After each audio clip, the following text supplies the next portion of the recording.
한 10여일 전부터 저희가 느헤미야 묵상을 이제 매일 시작하고 또 진행하고 있는데요. 이번에 느헤미야를 본문으로 제가 두 번 주일 메시지를 여러분과 함께 나누려고 합니다. 오늘하고 다음 주 이렇게 두 번 나누게 되는데, 느헤미야를 보면 전체 주제를 크게 둘로 나눌 수 있을 것 같다 생각이 들어서요. 일단 1장은 서론에 해당하는 내용이 되겠고요.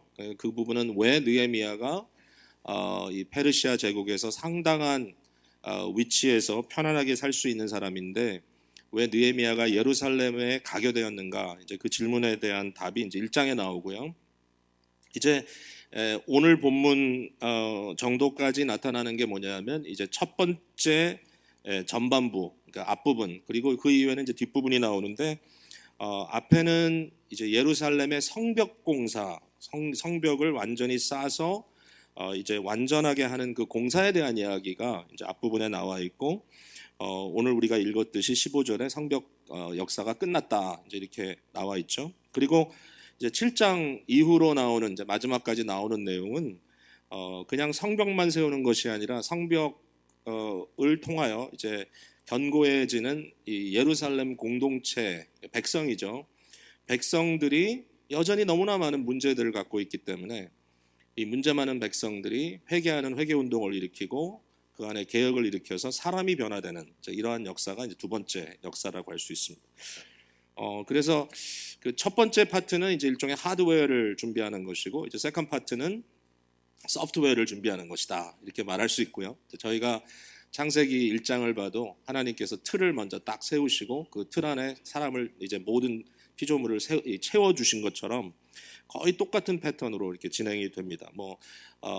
에스라, 느헤미야 이 두 책이 결국은 한 짝인데, 느헤미야도 보면 에스라도 보면 비슷한 내용이 나오죠. 성전 건축하는 내용이 먼저 나오고 그 다음에 백성을 준비시키는 과정이 이제 연속해서 나오게 되죠. 그래서 오늘은 제가 여러분과 함께 이 성벽을 세우는 그 과정 속에 있었던 이 상황, 이것을 함께 나누고 이제 여기에서부터 우리가 좀 교훈을 받길 원하고, 이제 다음 주에는 이 백성들을 다시 정비시키고 그들이 회개케 되는 그 내용을 가지고 여러분과 함께 말씀을 나눠보려고 합니다. 느헤미야서를 이제 읽을 때요, 여러분들이 일반적으로 생각하는 것은 이제 느헤미야가 참 훌륭한 사람이다라는 이제 결론입니다. 맞아요. 느헤미야는 참 훌륭하고 굉장히 대단한 리더였다라는 것을 우리가 생각할 수 있고요. 그래서 대부분의 이제 기독교 서적들을 보면 이제 느헤미야를 다룰 때 보면 이제 리더십의 관점에서 느헤미야를 많이 다루는 것 같아요. 그러니까 느헤미야가 참 훌륭한 리더고 우리가 교회의 리더로서 과연 느헤미야를 통하여 배울 것이 뭔가, 이제 이런 관점으로 얘기를 하는데, 그 자체가 틀린 건 아니고요. 그 부분에 대해서 굉장히 배울 게 많은 게 사실이고 결국은 이제 이 내용이 중요하긴 한데, 근데 느헤미야를 접근하는 방법은 좀 달랐으면 좋겠다고 생각을 합니다. 저와 여러분이 성경을 볼 때 그냥 이렇게 플랫하게 보는 게 아니라 성경 전체 구조 속에서 이 말씀이 어떻게 의미를 갖고 있느냐를 보지 않습니까? 그래서 저는 결국 느헤미야를 보면 예수님이 보이고 예수님을 통하여 느헤미야가 더 잘 이해되고 이제 이렇게 되는 것 같아요. 그래서 그런 관점에서 여러분이 느헤미야를 좀 읽었으면 좋겠다 생각이 들어요. 좀만 더 설명해 보면 이런 겁니다. 여러분, 성경 전체가 하나의 스토리죠. 지금 이제 성경 공부하는 분들이 이제 이런 얘기를 아마 하고 있을 줄로 아는데, 주일 제자원도 그런 얘기를 하는 줄로 아는데, 성경 전체가 창세기에서부터 마지막 계시록 끝에까지 이게 하나의 스토리 라인이죠. 그러니까 하나님께서 어떻게 그의 백성들을 창조하시고 또 타락한 백성을 구원해내시고 그것을 완성시키는가 하는 이제 이 내용인데, 여기에 이제 주인공은 예수님이죠. 예수님이 주인공이에요. 그러니까 성경 전체가 그리스도에 대한 얘기예요. 신약은 물론이거니와 구약도 마찬가지입니다. 예수님께서 그 누가복음에 증거된 대로 이야기를 하면 그가 그가 십자가에 달려 돌아가시고 부활하신 이후에 제자들에게 나타나셔서 말씀을 하실 때 구약의 모든 율법과 모든 선지자와 모든 글들, 심지어는 시편과 잠언 이런 것도 나에 대한 것이다 이렇게 가르쳐 주셨어요. 그러니까 결국 구약 전체가 다 예수 그리스도에 대한 것이다. 예수님께서 이미 십자가 사건과 이제 부활 사건을 지나셨기 때문에 이 플롯 자체가 가장 클라이맥스가 이미 이루어진 거잖아요. 그러니까 그것을 알려주는 거잖아요. 예수님께 십자가에 달리시기 전에는 제자들에게 이 사실을 아무에게도 알리지 말라 그랬어요. 그러니까 마치 뭐 같은가 하면 이제 영화를, 여러분 재밌는 영화를 먼저 보신 분들이 나중에 아직 안 본 사람들이 영화를 보겠다 그러면 미리 플롯을 다 얘기해 주면 재미가 없잖아요. 그죠? 스포일 되잖아요. 그러니까 얘기를 안 해줬다가 다 영화를 보고 나면 얼마든지 자유롭게 얘기할 수 있는 것처럼 이 성경 전체 스토리의 클라이맥스인 예수 그리스도의 십자가와 부활 사건이 완성된 이후에는 예수님께서 전체를 다 풀어주시는 거예요. 이게 이런 거다, 이런 거죠.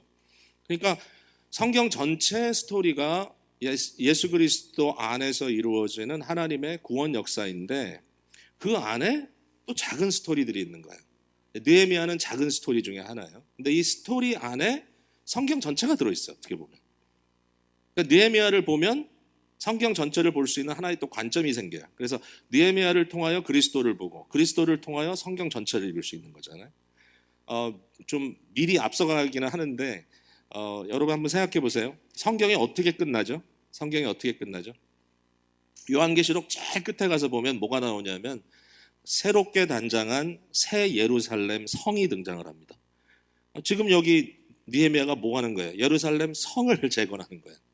그러니까 예루살렘 성을 재건하지만 이것은 하나의 좀 뭔가 열약한 이 땅에 속한 그러한 예루살렘일 수밖에 없고 여전히 모형이기 때문에 모형. 그러나 실제가 등장하는 것으로 성경이 막을 내리잖아요. 그러니까 사실 전체 속에 느헤미야의 스토리가 이게 들어가 있고 그 다음에 느헤미야 안에 전체의 스토리가 비춰지고 있고 하나의 성경을 보는 윈도우로 볼 수 있는 거죠. 느헤미야를. 그러니까 느헤미야를 보면서 그 안에 예수 그리스도를 보고 그러면 우리가 느헤미야처럼 돼야 되겠다라고 하는 1차적인 적용보다 훨씬 더 좋은 건 뭐냐면 느헤미야 시대의 느헤미야의 리더십 아래서 하나님의 백성들이 견고해지잖아요. 그와 마찬가지로 진정한 느헤미야가 되시는 예수 그리스도 안에 속한 저와 여러분이 어떻게 그리스도를 쫓아감으로 느헤미야가 이루었던 이 일, 모형이죠. 이 모형된 것이 실제로 우리의 삶 속에 완성될 수 있겠는가? 이제 이런 질문을 던질 수 있는 거죠. 성경을 보는 좀 이 포커스가 이제 이렇게 가시면 여러분들이 훨씬 더 예수 그리스도 중심적으로 하나님의 말씀을 볼 수 있을 겁니다.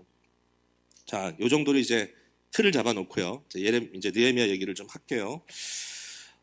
오늘은 이제 예루살렘 성벽 공사에 대한 내용을 보는데 이게 참 기적이에요, 그죠? 여기 보니까 52일 만에 이 일을 마쳤다 그랬습니다. 이게 왜 기적인가 하면은 실제로 이제 느헤미야가 얘기하는 게 모든 대적들마저도 우리 하나님께서 이 역사를 이루신 것을 알미니라 16절 마지막 부분에 그렇게 써 있죠. 하나님이 아니면 이 일이 이루어질 수 없다. 불가능하다. 정말 힘든 거였어요. 왜 그런가 하면 이미 예루살렘으로 복귀되었던 그 유다 포로 귀환이 이미 이루어진 상태에서 100년이 지났습니다. 지금 좀 이해가 안 되죠. 바벨론에 의해서 함락된 예루살렘으로부터 바벨론으로 수많은 사람들이 포로로 잡혀가잖아요. 근데 이 잡혀갔던 포로들이 한 번에 쭉 돌아오는 게 아니라 3번에 걸쳐 돌아와요. 예루살렘으로. 첫 번째는 고레스 왕의 이 칙령으로 인하여서 예루살렘에 성전을 건축하라. 이제 이런 명령을 느닷없이 내리게 되고 이제 그 일을 감당하기 위해서 다윗의 후손인 수룹바벨이 총독이 되어서 예루살렘으로 돌아오는 사건이 주전 536년경에 있어요. 536년. 그 다음에 한참 지난 다음에 에스라가 또 2차로 사람들을 끌고 포로 귀환을 합니다. 그게 458년, 벌써 500대에서 400대로 내려왔으니까 이 시간이 짧지가 않아요. 느헤미야의 경우는 마지막 3번째 포로 귀환입니다. 마지막. 느헤미야가 돌아온 그 연도는 외우기가 쉬워요. 우리가 숫자 외운다는 게 쉽지가 않은데 요거는 여러분이 잊어먹지 않을 수 있을 거예요. 444년. 우리가 사자를 별로 안 좋아하는데 어쨌든 느헤미야의 귀환은 444. 그러니까 444년을 536년하고 이렇게 비교를 해보면 almost 뭐죠? 100년. 100년에 가까운 시간 동안 이미 유대인들이 예루살렘에 돌아와서 성전을 재건했음에도 불구하고 예루살렘 성벽, 이것은 여전히 파괴된 채로 있었다. 이게 현실인 거예요. 이 내용을 느헤미야 1장 3절에 보면 우리가 볼 수 있는데요. 느헤미야 1장 3절 말씀을 보면 느헤미야가 자기 형제인 하나니를 통해서 예루살렘의 형편을 물어보니까 3절 우리 같이 한번 읽어볼게요. 시작. 그들이 내게 이르되 사로잡힘을 면하고 남아있는 자들이 그 지방 거기에서 큰 환난을 당하고 능욕을 받으며 예루살렘 성은 허물어지고 성문들은 불탔다 하는지라. 예루살렘 성벽은 여전히 무너져 있고 성문도 불에 탄 채로 그대로 방치되어 있다. 이 얘기입니다. 도대체 100년 동안 왜 이렇게 그냥 뒀을까요, 여러분? 어떻게 생각하세요? 사람들이 게을러서요? 뭔가 여기에 지금 이 사람들이 크게 하자가 있어서 이렇게 됐을까요? 여러분 필라델피아라고 하는 우리가 살고 있는 이 도시예요. 도심 군데군데 가보면요, 허물어진 것 보는 게 그렇게 어렵지 않습니다. 실제 집들도 보면은 반쯤 타다가 방치되어 있는 집들도 있고요. 윈도우 이런 데 다 이렇게 보드로 다 이렇게 막아놓은 집들도 있고요. 막 허물어진 지붕들도 있고요. 근데 그런 집들 사이에서, 허물어진 사이에서 사람들이 여전히 살고 길거리에서 아이들이 뛰어놀고 있습니다. 그걸 보면서 우리가 이 사람들은 왜 이 모양으로 살고 있지? 도대체 이 사람들은 뭐가 부족해서 이러고 있지? 이렇게 얘기할 수 있지만 여러분, 도시 문제라는 것은 미국에서 너무 오랫동안 가지고 있는 숙제입니다. 남쪽에서부터 노동자로 이분들을 다 끌어다가 놓고 미니멈 웨이지 줄 수 있는 노동은 이미 다 망하고 필라델피아에 오랜 시간 동안 경제 구조가 완전히 뒤바뀌는 상황에서 이렇게 문제가 생긴 거잖아요. 다 아는 분은 아시잖아요. 그러니까 이게 그냥 하루아침에 고친다고 고쳐지는 게 아니에요. 정신 차려 그럼 바뀌어지는 게 아니에요. 왜 그렇게 되었냐? 이유가 있는 거예요. 이유가. 그러니까 100여 년 동안 이처럼 방치돼 있었던 유대 공동체가 도대체 왜 이러고 있었느냐라고 질문을 해봤자 사실은 소용이 없어요. 그만큼 어려움이 있었던 거예요. 쉽지 않았던 거예요. 누구는 생각이 없어서 안 해요. 그런데 그럼에도 불구하고 느헤미야라고 하는 일종의 구원자가 나타나서 이분이 이 사역을 주도해 나가며 백성들을 독려하고 모든 문제점들을 이렇게 이겨나가는 이 과정 속에 정말 불가능했던 것처럼 보이는 일이 불과 52일 만에 이루어졌다.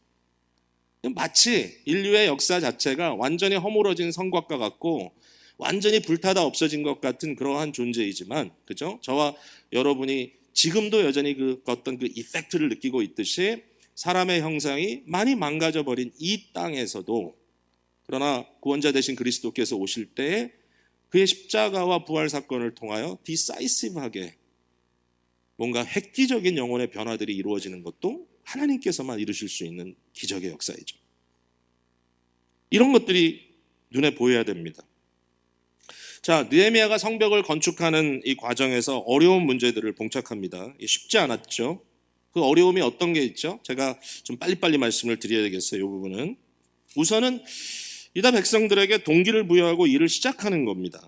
느헤미야가 이제 2장에 그런 일을 하는데 말은 쉬워요. 2장 17절에 후에 그들에게 이르기를 우리가 당한 곤경은 너희도 보고 있는 바라. 예루살렘이 황폐하고 성문이 불탔으니 자 예루살렘 성을 건축하여 다시 수치를 당하지 말자. 짧은 한 구절을 가지고 이때 백성들을 독려하는 이 느헤미야의 말이 여기 증거되어 있지만, 여러분 이 말 한마디 했다고 되겠습니까? 한 가지 우리가 생각해 볼 수 있는 것은 하나님께서 이 상황에 백성들의 마음을 미리 예배하시고 느헤미야의 이런 말 한마디에도 그들의 마음에 용기를 얻을 수 있도록 역시 하나님께서 하셨다라고 말할 수 있지만, 그러나 실제적으로 우리가 없는 것 있게 만드는 어려운 일들을 시작해 본 경험들 많으시잖아요. 비즈니스도 스타트업도 해보시고 여러 가지 해보셨을 텐데 절대로 그것이 쉽지 않다. 그럼 그냥 쉽게 되는 게 아니다. 그러나 그것도 헤쳐나가야 될 일이었던 거죠. 끊임없이. 이 독려하는 게 끊임없어요. 왜냐하면 한번 보세요. 4장으로 넘어가가지고 10절 말씀 보세요. 4장 10절. 같이 한번 읽어볼까요? 4장 10절 시작. 유다 사람들은 이르기를 흙무더기가 아직도 많거늘 짐을 나르는 자의 힘이 다 빠졌으니 우리가 성을 건축하지 못하리라. 유다인들이 하는 얘기예요. 하다 보니까 일이 너무 많아. 이 흙무더기를 움직일 수 있는 능력이 우리에게도 없고 이제 힘은 다 빠졌고 사람도 모자르고 못하겠다. 그것을 느헤미야는 끊임없이 자기 백성들을 독려해야 되는 그런 상황에 있어요. 또 하나 문제는 뭐냐면 대적들이 있는 거예요. 산발락과 이 도비아라고 하는 사람들로 아마 그 상징되는 이 두 사람이 가장 이름이 많이 나옵니다. 이 사람들로 대표되는 이 대적자들이 끊임없이 예루살렘 재건을 방해하고 있는데 첫 번째 방해는 뭐냐면 폭력으로 너희들을 와서 쓸어버리겠다 이렇게 얘기합니다. 4장에 그 얘기가 나오죠. 4장 8절에 다 함께 꾀하기를 예루살렘으로 가서 치고 그곳을 요란하게 하자. 그러니까 이러한 이 침략을 해서 너희들 다 쓸어버리겠다라고 얘기하는 그 이방 그 대적자들 앞에서 결국 할 수 있는 일은 뭔가 우리가 어디서 많이 본 것 같은 그림이 여기 나오죠. 한 손으로는 일을 하며 한 손으로는 병기를 잡았다. 이제 이 얘기가 4장 뒷부분에 나옵니다. 백성들이 싸우면서 무기를 들고 싸우면서 또 한쪽으로는 일을 하는 이런 그림. 이런 그림이 뭐 인류 역사 속에 몇 번 나타난 적이 있는데 여기도 보니까 이런 모습으로 정말 싸워나갑니다. 느헤미야가 백성들에게 이렇게 얘기하죠. 그들을 두려워하지 말고 지극히 크시고 두려우신 주님을 기억하고 너희 형제와 자녀와 아내와 집을 위하여 싸우라. 이게 싸우는 동기가 되죠. 너의 것을 지켜라, 너의 가정을 지켜라, 너의 자녀들을 지켜라. 이렇게 하면서 싸우라고 이렇게 독려하는 내용이 나옵니다. 그 다음에 이제 5장으로 넘어가면서 진짜 힘든 일이 벌어지죠. 이게 뭐냐면 내부적으로부터 붕괴가 일어나는 겁니다. 여러분 이 유대 공동체 자체가 붕괴되는데요. 이제 어떤 문제인가 하면은 빈부의 격차 때문에 오는 문제이죠. 가난한 자들이 느헤미야에게 와서 이제 컴플레인을 하는 거예요. 아니 무슨 공사는 무슨 성벽 공사냐, 우리 먹고 살지도 못하겠는데 오늘 저녁에 애들 먹을 것도 없다. 지금 우리 밭은 다 뺏겼고 흉년이 있고 이러면서 결국은 경제적인 상태가 점점 안 좋아지니까 땅을 몰기지 잡혀가지고 다 그걸로 돈을 빌려가지고 농사를 다시 하기도 하고 뭐 해봤지만 안 돼. 거기에다가 페르시아 왕이 우리에게 요구하는 이 텍스가 너무 커요. 그래서 텍스를 내기 위해서 결국 자기 돈으로는 못하고 돈을 빌려다가 텍스를 내야 되고. 그러니까 이 사람들은 땅도 뺏겼어요. 자기 먹을 돈도 없어요. 거기다가 빚은 엄청 졌어요. 이 빚을 누구에게 졌냐 보니까 당시에 그 유대인들 중에서 유력한 리더들, 돈 있는 사람들, 부자들한테서 돈을 빌린 거예요. 그러니까 부자들과 가난한 자의 빈부의 차이는 어디든지 있지만 지금 이렇게 중요한 사역을 해야 되는 이제 유대인 일종의 공동체로서 서로를 밀고 땡기고 해줘야 되는 이제 이런 상황인데 완전히 쫙 갈라진 거예요.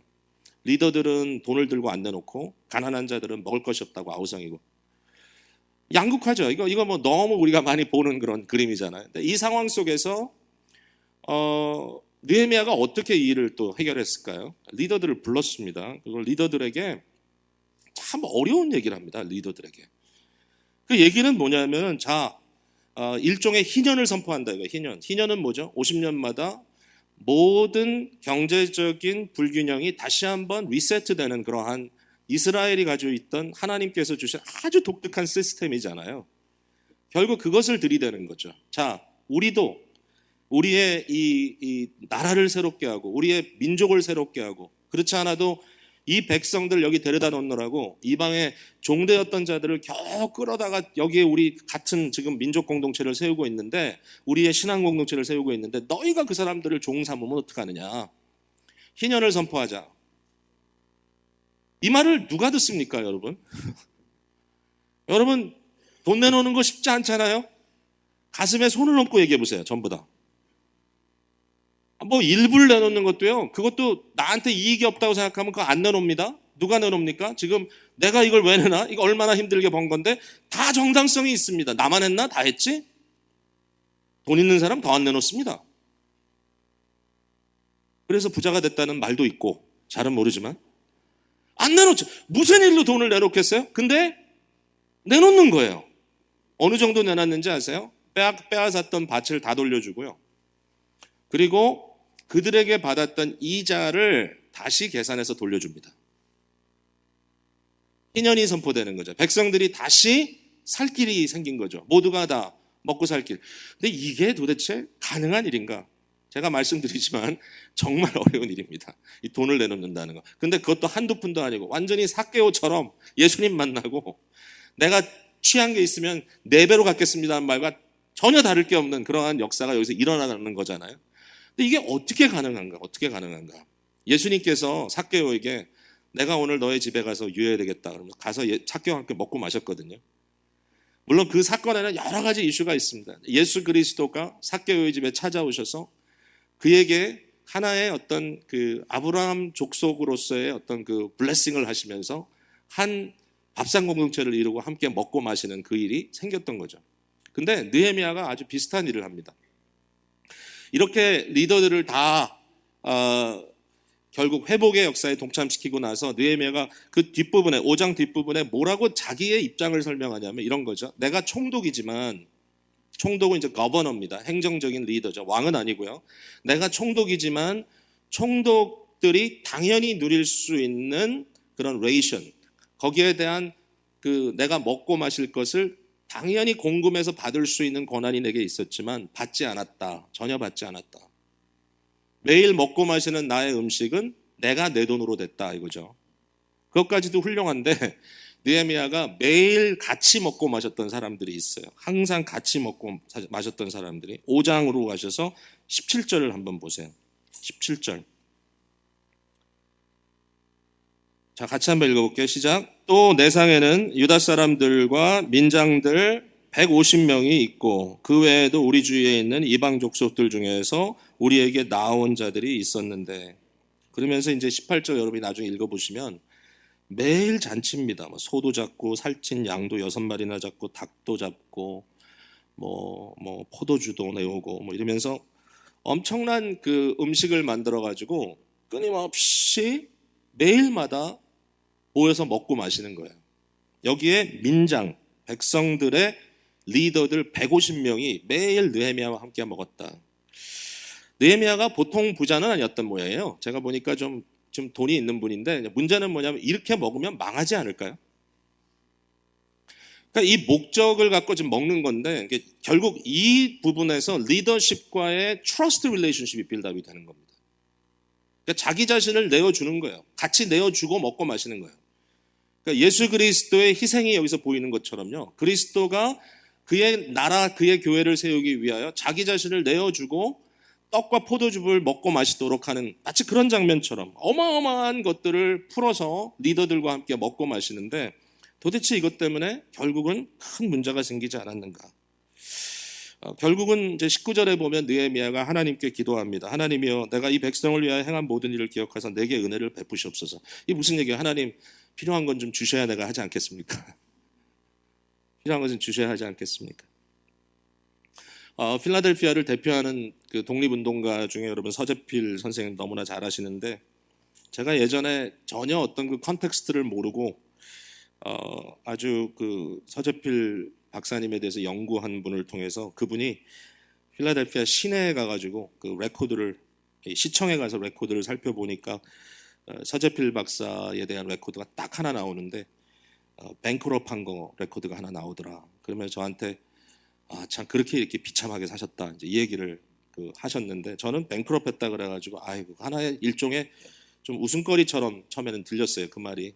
근데 제가 이제 최근에 이 3.1운동 100주년 관계돼가지고 그분에 대한 기사를 이렇게 읽으면서 느끼게 된 게 뭐냐면은 이분이 전스 홉킨스 대학에서 그 의대에서 졸업하고 의사였잖아요. 미디어 쪽에 계셨던 것 같은데 의사로 상당히 많은 돈을 버셨던 것 같아요 실제로.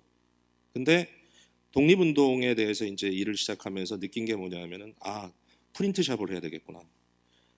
그래가지고 이제 프린트샵을 했는데 프린트샵이 망한 거예요. 제가 생각할 때는 독립운동하다 다 거덜낸 거예요 재산. 뭔가 목적이 있으니까. 그런 사람이 있더라고요 보니까. 그래가지고 그분이 다 망한 다음에 뱅크럽 한 다음에 뭐 했는지 아세요? 유펜 의대 가가지고 다시 의사했어요. 먹고 살아야 되니까. 그분에게는 먹고 사는 게 의사 일이었어요. 그리고 나라의 독립을 위해서 그 커즈를 두고 자기의 모든 재산을 갖다 쏟아붓고 망하고 그리고 또다시 일어나고. 제가 최근에 우리 교회 EM에 나오는 그 방송국에서 일했던 자매 통해서 알게 된 건데, 이제 우리 서재필 박사님이 마지막에 혼자 아무도 없이 혼자 바로 노리스타운에 있는 노인 아파트에서 돌아가신 것 같다, 지금 이렇게 얘기하더라고요. 노리스타운 노인 아파트 사시는 분들은 되게 지금 자부심을 갖고 사십시오, 거기에. 예. 그래서 이런 이야기를 들으면서 제 마음속에 느껴지는 게, 이런 사람들이 있나 보다. 이런 사람들이 있나 보다. 제가 오늘 영어 예배 때 이 얘기를 했는데 우리 EM의 젊은이들이 얼굴이 비장해지더라고요, 갑자기. 뭘 할지는 모르겠어요. 근데 일단 비장은 해줬어요.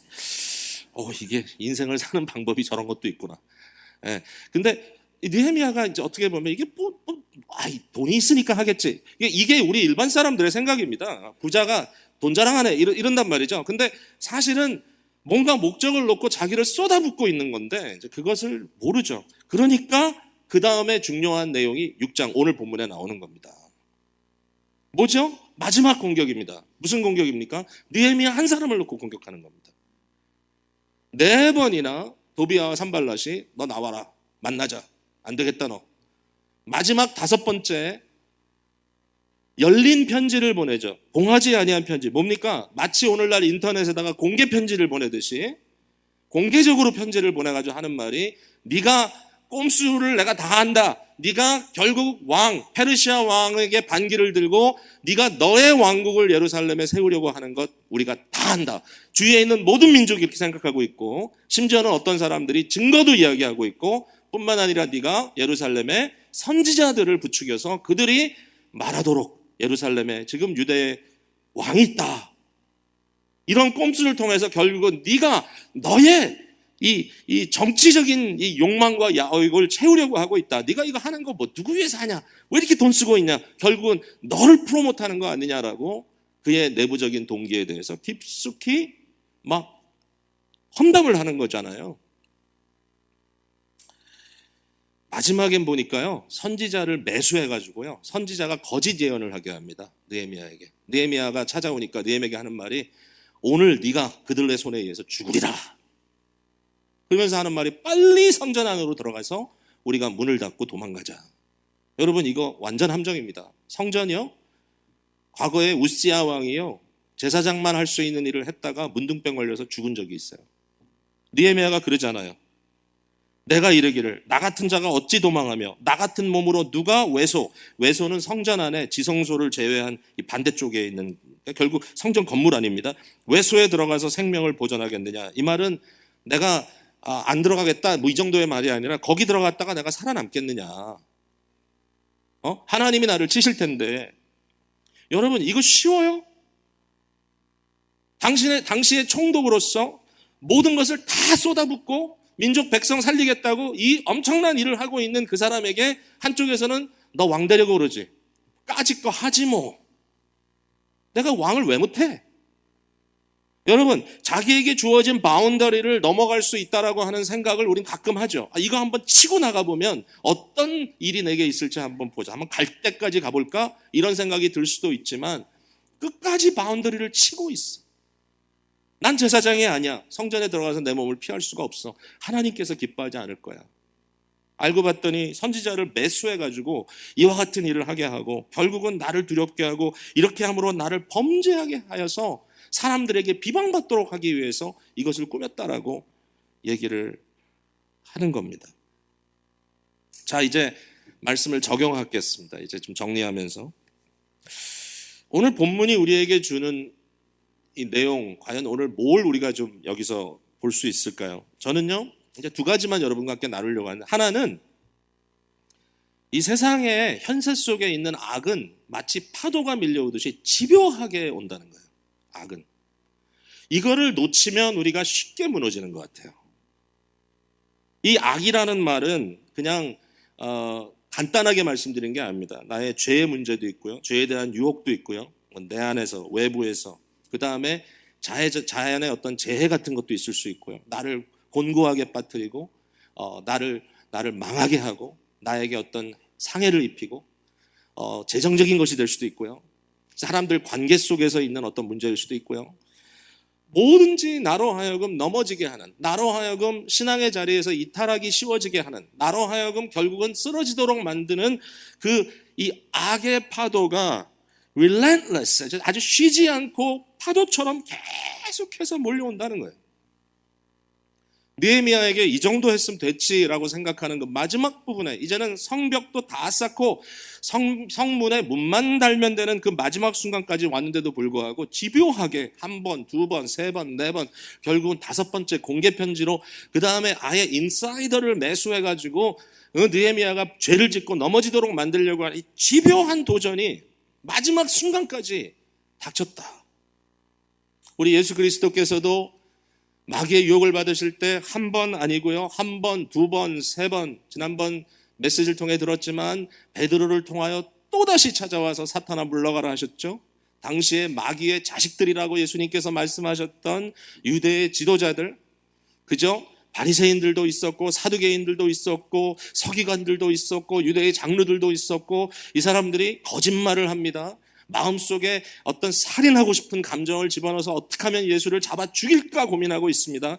끊임없이 예수님을 찾아와서 그를 넘어뜨리려고 합니다. 여러분 복음서 읽어보셨잖아요. 예수를 넘어뜨리려고 하여, 그 말이 몇 번 나옵니까 도대체? 끊임없이. 그리스도 예수 안에 있는 저와 여러분에게 이 일이 단순한 게 아닙니다. 여러분 한 번 물리쳤다고 끝나는 게 아니고요, 반복적으로 옵니다. 여기에 대해서 조금도 놀라지 마십시오. 현세를 살아가는 우리들에게 베드로전서 1장 6절에 보면 이런 말이 있어요. 그러므로 너희가 이제 여러 가지 시험으로 말미암아 잠깐 근심하게 되지 않을 수 없으나, 이 잠깐이란 말은 그냥 한순간이란 말이 아니고요, 시간인데 이 잠깐, 지금이란 뜻입니다. 이제, now, 무엇과 비교되는 거죠? 종말과 비교되는 것입니다. 그 앞부분에 보면 말세에 나타나기로 약속된 구원에 대해서 얘기합니다. 그러니까 예수 그리스도께서 다시 오실 때 우리에게 칭찬과 존귀와 영광을 예비하시고 우리가 그 일에 들어가기 위하여 지금은 뭐 한다고요? 죄와 싸우는 예비의 삶을 살고 있다는 것입니다. 오늘은 싸우는 겁니다. 이제. 근데 그게 한두 가지니까 아니요, 여러 가지 시험으로 말미암아 근심하지 않을 수 없게 되었으나. 여러분 너무너무 어려운 악한 것들이 우리를 향하여 달려옵니다. 우리가 참 견디기 힘든 문제들이 끊임없이 우리에게 옵니다. 한두 번이 아닙니다. 예? 한두 번이 아니에요. 지난 금요일에 그 하이델베르크 요리문답 26문을 가지고 우리 허원구 목사님께서 하나님의 창조에 대한 이야기를 하셨는데, 듣다 보니까 창조보다 섭리 얘기를 더 많이 하셨어요. 근데 섭리 얘기는 이번 주 금요일에 제가 할 파트인데 미리 다 해버리셔가지고 제가 지금 뭘 해야 될지 모르겠는데, 27문, 28문이 섭리에 대한 거거든요. 여러분 한번 들어보세요. 근데 제가 그날 금요일날 메시지를 들으면서 야 진짜 무시무시한 얘기를 하는구나 그래서 제 속으로. 왜 그런가 하면 어떠한 악이 여러분에게 임하든지 간에 이건 하나님의 섭리입니다. 와, 여러분 그거 믿을 수 있어요? 근데 이게 무서운 거지만 이게 우리에게 주는 하나님의 교훈 변치 않아요. 여러분 욥을 생각해 보세요. 욥이요 자연재해도 맞고요, 인재도 맞고요, 결국 자연재해로 자녀들 다 잃어버리고요, 병들어서 자기 몸 다 병들고요, 외세 침략을 받아가지고 자기 재산 다 날리고요, 예? 그리고 또 인재 중에 인재는 그 악처죠. 악처. 와이프가 자기 마지막 제일 힘들 때 저주하고 그냥 가버리죠. 아주 그냥 마지막 마침표를 멋있게 찍고 가죠, 이 아내가. 근데 이러한 환란 속에 욥기가 우리에게 보여주는 것은 뭐죠? 그걸 누가 조작하고 있느냐? 그 뒤에서 조작하고 있는 자는 어떻게 해서든지 욥으로 하여금 하나님을 저주하도록 만들려고 하는 사탄입니다. 그럼에도 불구하고 이 사탄의 역사가 지 맘대로 못합니다. 왜? 하나님의 허락이 아니면 안 됩니다. 하나님은 악을 조성하는 분도 아니고 악의 창조자도 아닙니다. 하나님은 선하신 분입니다. 그러나 그럼에도 불구하고 참 어려운 질문이지만 하나님이 하나님이시기 때문에 out of control 아닙니다. 하나님이 섭리하는 것만 이루어집니다. 야, 이 말을 들으면서 아멘 하는 분들은 대단한 분들입니다. 왜냐하면 내가 감당할 수 없는 악한 일들이 얼마든지 세상에 일어나기 때문에 이것도 하나님의 허락이 없으면 안 된다고? 어렵습니다. 이거 진짜 어려운 겁니다. 제가 말씀은 드리면서도 정말 무시무시한 얘기라고 제가 인정합니다. 하이델베르그 요리문답 27문, 하나님의 섭리란 무엇입니까? 섭리란 하나님의 전능하시고 언제 어디나 미치는 능력으로 하나님께서 마치 자신의 손으로 하듯이 하늘과 땅과 모든 피조물을 여전히 보존하고 다스리시는 것입니다. 그리하여 잎새와 풀, 비와 가뭄, 풍년과 흉년, 먹을 것과 마실 것, 건강과 질병, 부와 가난, 참으로 이 모든 것이 우연이 아니라 아버지와 같은 그의 손길로 우리에게 임합니다. 너무 어려운 겁니다, 이거. 그럼에도 불구하고 제가 여러분께 말씀드립니다. 이런 악은 현세 속에서는 파도처럼 옵니다. 한 번 이겼다고 끝나지 않고요. 두 번 이겼다고 끝나지 않습니다. 반복해서 옵니다. 놀라지 마십시오. 반응하는 방법 딱 두 가지입니다. 하나는 뭐냐면 우리의 육체의 소욕대로 반응하는 겁니다. 플래시. 플래시의 반응은 뭔지 아세요? 그냥 반사처럼 반응합니다. 누가 저를 쳐요. 나도 쳐요. 누가 나를 욕해요. 나도 욕해요. 그냥 질러버리는 겁니다. 뱉어버리는 겁니다. 하고 싶은 얘기 팡팡 해버리고. 왜? 나의 육체 소욕대로 반응하는 겁니다. 그리고 끝에 가면 뭐라 하죠? 억울하다 그럽니다. 여전히. 에코 체인버라는 거 아시나요? 그 안에 소리가 점점 오가면서 점점 확대됩니다. 막을 길이 없습니다. 이와 같은 악의 반응들로 인하여 전쟁이 일어나고 온갖 파괴적인 일들이 다 벌어집니다. 교회가 갈라집니다. 수도 없이 싸워본 사람들도 있을 거예요. 왜 그렇게 됐을까? 왜 그렇게 됐을까? 에코 체인버입니다. 그냥 싸움이 계속 왔다 갔다. 그러니까 플래시로 반응하는 것이 너무 쉬운 거예요. 지난 한 주를 돌이켜보세요. 누가 뭐라 그랬대. 전화해가지고 그냥 반응해버리는 거예요. 내가 이거 좀 얻고 싶은데 그냥 해버리는 거예요. 덕을 세울 생각도 안 하고 아무것도 그냥. 근데 플래시에 반대되는 말이 뭔가? faith입니다. 믿음입니다. 믿음으로 반응하는 겁니다. 믿음으로 반응할 때 뭐하죠? 하나님의 섭리를 생각합니다. 믿음으로 반응할 때 뭐하죠? 하나님의 공의를 생각합니다. 믿음으로 반응할 때 뭐하죠? 그리스도의 고난을 생각합니다. 믿음으로 반응할 때 뭐하죠? 성도들의 덕을 생각합니다. 믿음으로 반응할 때 뭐하죠? 미래를 생각할 수 있습니다. 믿음으로 반응한다는 것은 결국은 내가 어떻게 하나님을 기쁘시게 할까라는 생각이 나를 스탑시킨다는 거죠. 순간순간. 나에게 그냥 relentless하게 밀려오는 악의 파도 앞에서 한 번씩 두 번씩 감당하는 것으로 끝나는 것이 아니라 끊임없이 오는 이 파도 앞에서 그냥 반사만 하는 리플렉스가 아니고 플래시가 아니고 이것을 믿음으로 계속해서 반응하는. 근데 여러분 이제 이 부분이 좀 곤란할 거예요. 뭐냐면 아예 그냥 어떤 분 있잖아요. 유혹을 이기는 중요한 방법이 뭐냐? 그냥 유혹에 그냥 받아들이는 거다. 그냥 죄를 져라. 아무도 안 웃으시네. 지금 너무 심각한 얘기를 제가 하니까 이거 무슨 허황된 엉뚱한 얘기야. 근데 진짜 누가 그래요. 유혹을 이기는 길은 유혹에 그냥 빠져들어가는 것이다. 어차피 빠질 건데 뭐. 여러분 싸워도 못 이기는 죄 있죠. 그 유혹이 오면 어떡합니까? 에이 그냥 머리부터 들어가 버리죠. 근데 여러분 이게 이제 다른 거예요. 뭐냐면은 육체의 소욕은 계속 소욕을 부리면 부릴수록 아무런 선한 열매가 거기서 나오지 않아요. 아무런 선한 열매가 점점 더 악에 익숙해지고 내가 영적으로 파괴되고 그냥 결국은 쓰러져. 근데 믿음은요 3번 싸우다가 한 번 져도 믿음의 연단이 돼요. 그러니까 끝까지 싸우라는 거예요. 베드로전서에 뭐라 그랬습니까? 히브리서 12장에 믿음의 주요 온전케 하시는 예수를 바라보라. 그렇죠? 믿음의 시작이요 마지막. 너희는 안 된다. 너희가 그리스도 안에 있기 때문에 그리스도를 끊임없이 너의 눈으로 픽스하고 그리스도를 바라봐라. 그리스도를 따라가라. 믿음의 시작과 마지막이다. 그가 십자가의 부끄러움을 개의치 아니하시고 그것을 끝까지 가셔서 부활의 영광에 이르셨다. 그러면서 거기 뭐라 그러죠? 너희가 아직까지는 피 흘리기까지 죄와 싸우지 아니하였다. 얘기를 합니다. 죄와의 싸움이 어떨 때는 피가 흘려지고 정말 인생에 심각한 어려움이 닥친다 할지라도 믿음을 통하여 끊임없이 하나님을 기쁘시게 하는 일을 마음속에 도모하고, 절대로 쉽게 이길 수 없지만 우리가 쉽게 할 수 없죠. 그러나 끊임없이 예수 그리스도 안으로 들어가서 십자가의 보혈을 의지하고 죄 씻음을 믿으며 다시 그리스도의 이 믿음의 선물을 나의 삶 속에 어플라이하면서 살아가는 것. 자, 한 가지 더 얘기 드리고 이제 말씀 맺을게요. 두 번째, 이 느헤미야서 오늘 보니까 진짜 어려운 시험이 뭐냐면은 우리 마음의 동기를 시험하는 거야. 마음의 동기를. 가장 힘든 것 같아요. 억울하죠. 억울하기 이를 데가 없습니다. 느헤미야가 결국 네가 왕이 되어서 너의 왕국을 세우려고 한다, 이 의심을 던지는 거죠.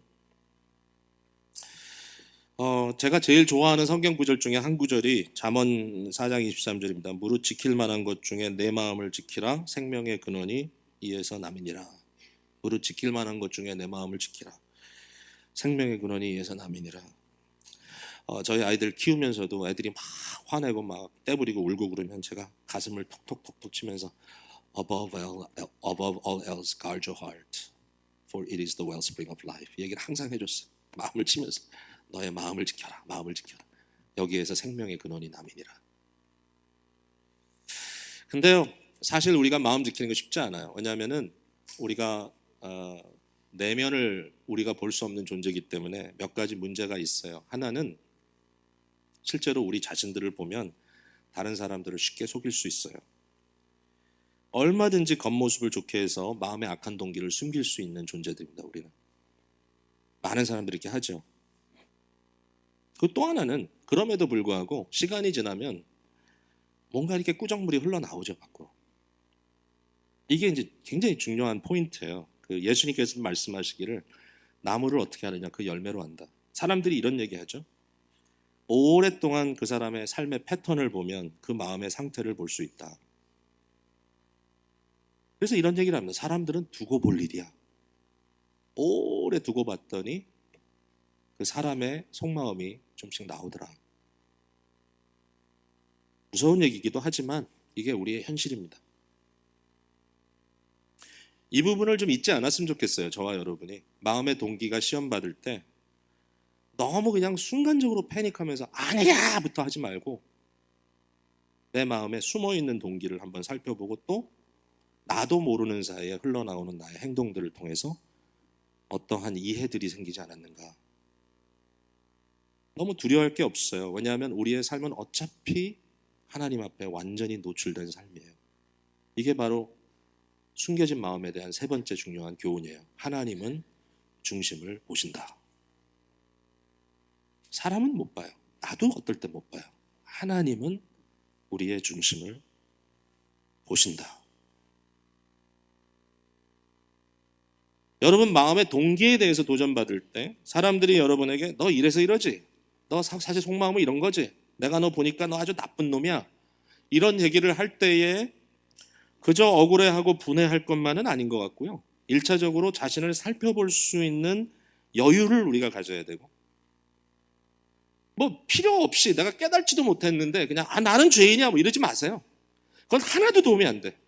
뭉탱이로 해버리는 거. 가끔 그래요. 나는 부족한데 뭐. 그건 거짓 겸손이에요. 정확하게 아세요. 뭐가 부족한지죠. 그러니까 이 문제에 대해서 내가 그냥 쉽게 넘어가지 말고 내 겸손은 그런 거예요. 그래 나는 못될 놈이야. 나 죽일 놈이야. 어쩔래 배쩔래 뭐 이러면서 나오는 거. 그건 회개가 아니에요.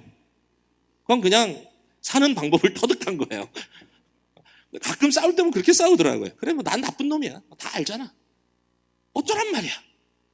어쩌란 말은요. 회개하란 말이죠. 그러니까 좀 더 심각하게 나의 문제에 대해서 깊이 고민하는 시간들에 대해서 너무 두려워하지 말고 그 여유를 갖고 하시되, 중요한 건 뭐냐면 내 마음의 주인은 그리스도신 거예요. 너의 마음에 그리스도를 주로 삼아 거룩하게 하라. 이 베드로전 3장 15절에 예수 그리스도가 너의 마음에 주인으로 세워지도록 하는 이 작업을 끊임없이 해라. 끊임없이 마음의 주인을 삼아라.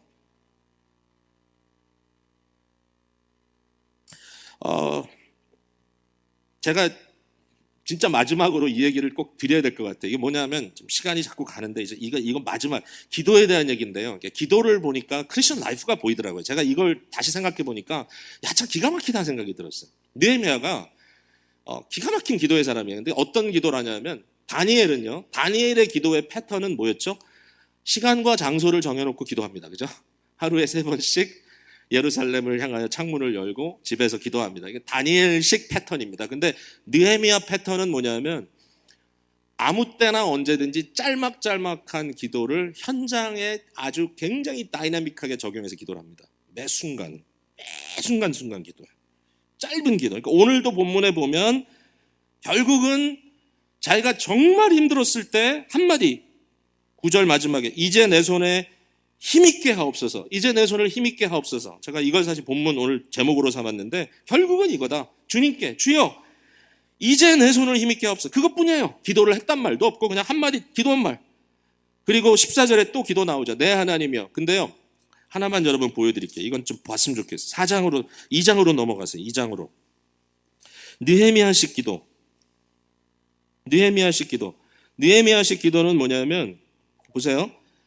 자, 이제 아닥사스다 왕 앞에 이제 그가 섰습니다. 왕이 느헤미야를 보고 너 좀 뭔가 좀 문제가 있는 것 같다. 그러니까 이런저런 얘기를 합니다. 예루살렘에 대한 얘기를 하니까 4절에 왕이 내게 이르시되 그러면 내가 무엇을 원하느냐 하시기로 내가 곧 하늘의 하나님께 묵도하고 왕에게 아뢰되 왕이 만일 좋게 여기시면 여러분 지금 왕과 대화하는 중에요. 왕이 느헤미야에게 물어보면 그럼 너 예루살렘이 그 상태에 너는 내가 뭘 해줬으면 좋겠냐? 그러니까 그때 왕이여 기다렸습니다. 뭐 이렇게 안 하고 하나님께 묵도하고 주님 이 순간에 역사해 주십시오.